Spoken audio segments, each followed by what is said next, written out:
Today, there you go. I'm having this sort of proper survey for IKEA done. I'll explain how that sort of works in just a second. I'm just going to open the door to the... Hello! How you doing? Hi, James. Nice to meet you, I'm Andrew.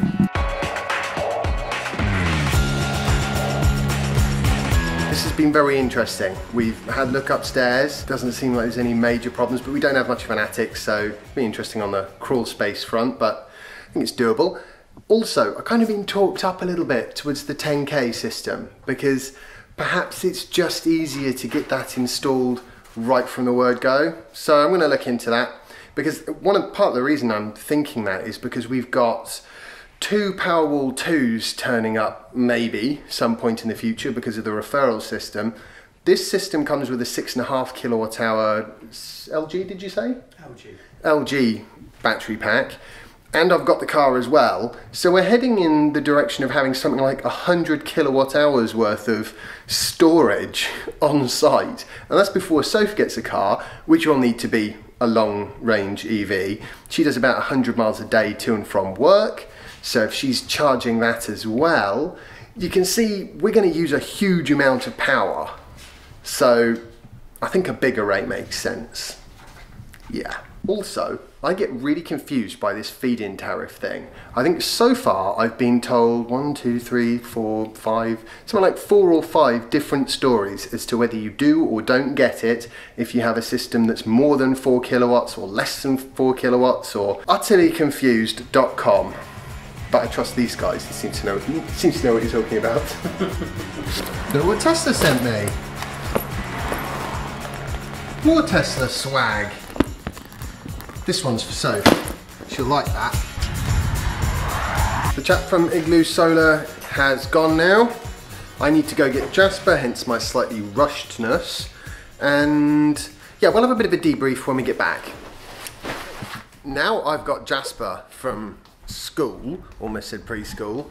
Let's have a look at something else that's turned up. This is a great big box.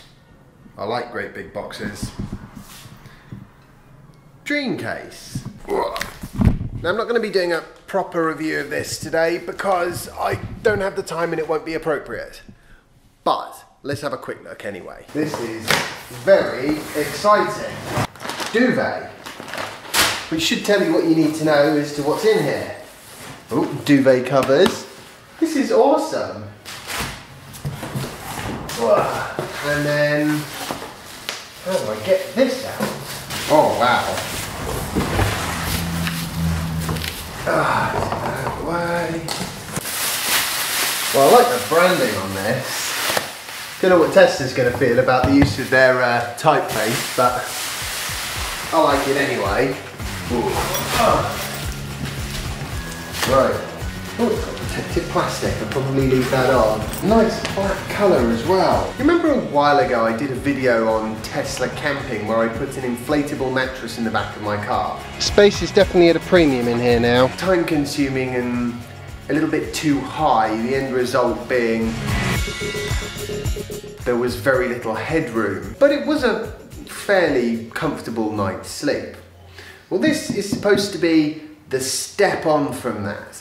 A purpose-designed device, if that's the right phrase, that turns your Tesla into a camper. Fantastic. Because electric vehicles generally make great campers, and so far there's only one vehicle out there I can think of off the top of my head that you're likely to get a good night's sleep in, and that's the Model S. But we're going to have a proper look at this some point in the next few days. I've just thought of another great use for that thing.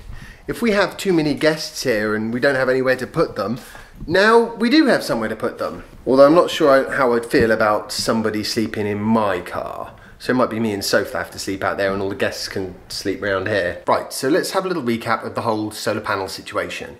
Nice chap came round. He was from a company called Igloo, which are contracted with a company called Solar Century, which are contracted with a company called IKEA, which some of you may have heard of. So probably would have been better to just go direct with Igloo, to be honest. In particular, when you consider that that is the company that the farmer next door used to put his 40 kilowatt system on the roof, and he thought they were brilliant. So anyway, it'd probably work out about the same price, I would have thought, probably. The other thing that he mentioned was that The feed-in tariff, if I get a 4 kilowatt system and then I expand that up to 10 kilowatts at a future date, I'll only get the feed-in tariff for the first 4. Whereas if I just put 10 in, apparently I'll get the feed-in tariff for the whole thing, which is not what I've been told by any of the other people I've spoken to. Basically, one thing is becoming blatantly clear about solar panels to me, which is that whoever you speak to has a different idea as to what's going to happen and how. Long story short, on the actual survey, which cost £125, that's how it works with IKEA, you get a kind of in principle quote and they check you for finance if you're going to go down that route, and then you have to pay £125 for somebody to turn up and actually do a proper survey, and then once that's done you've got your final figure and you press go on it. So I'm going to get hopefully a quote for 4 kilowatts and also 10 kilowatts with a 6.5 kilowatt hour LG battery to help back things up, because I do like the idea of backup power. Igloo can't install an automatic system. It'll actually be a manual switch. So you throw the switch and a minute later the battery and solar panels start providing power to the house. Now, that actually doesn't bother me at all. I quite like the idea of having a manual switch, because it means that, say, in summertime, I should be able to throw the switch and basically go off grid, and hopefully go off grid for something like 3 months of the year. And that is only likely to be possible because I should have about 30 kilowatt hours of electricity storage in the garage by the time I get hopefully what will work out being 2 Tesla Powerwall 2s, courtesy of the referral program. But who knows when they're going to turn up, hence I want to get the system with the LG one right from the word go. There is one thing he mentioned, which is that given the location of this property, I should probably speak to the council and their sort of planning heritage department just to make sure that there aren't going to be any objections to having a load of solar panels on my roof. Hopefully, fingers crossed, there won't be, but we'll see. I tried to ring them earlier, couldn't get through, councils.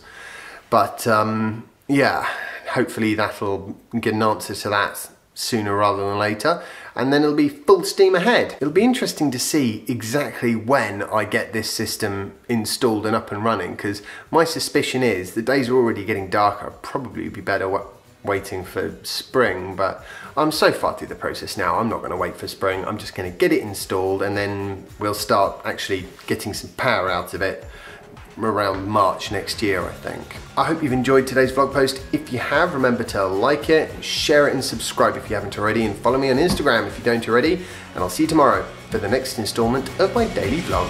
Bye! Coffee? Yeah, that one, yeah. Sure. Fantastic, yeah, who doesn't want a coffee? We've got a nice big thing of espresso as well. I do a bit of a YouTube vlog, so if you see me sort of waving the camera around you, you'll understand why.